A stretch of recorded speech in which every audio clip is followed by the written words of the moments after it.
बात बा ए हो पड़ जाई छिटा जदी देहिया परंग के मिनट न लागी करा दे हो जंग के चित कोई दिन के तना जवान के कई बड़ू काम कर दो अरे फेंक दो ना बम अपन बांध के होली में उड़ा दो पाकिस्तान के।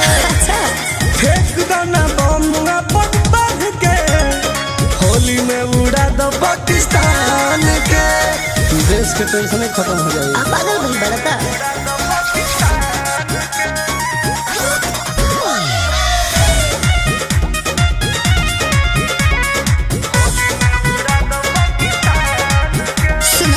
होता ना बिलीव तो बदल देवे यकीन में एगो फेंकऊ है एगो फेंक दो ना चीन में।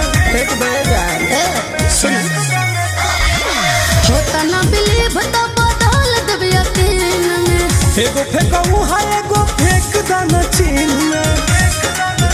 धुआं उड़ जाई पूरा रेगिस्तान के सही में अरे फेंक दो ना बम अपन बांध के होली में उड़ा दो पाकिस्तान के।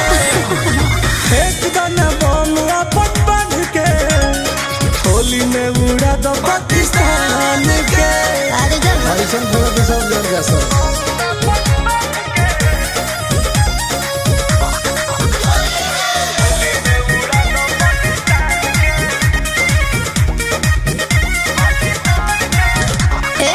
भीड़ जन सटा बाबू खतरा के घरबा टुन बरून संगे गंगा सागरबा। वो तो बोले बा पुरान जोड़ी है।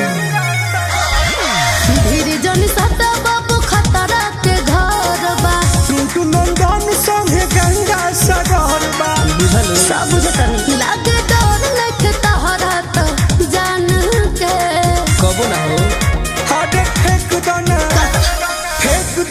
बम अपन बांध के होली में उड़ा दो पाकिस्तान के। सच का फेंक दो ना बम अपन बांध के होली में उड़ा दो पाकिस्तान के। सरकार से मेडलो दिवा दो। ढेर बोलो तरह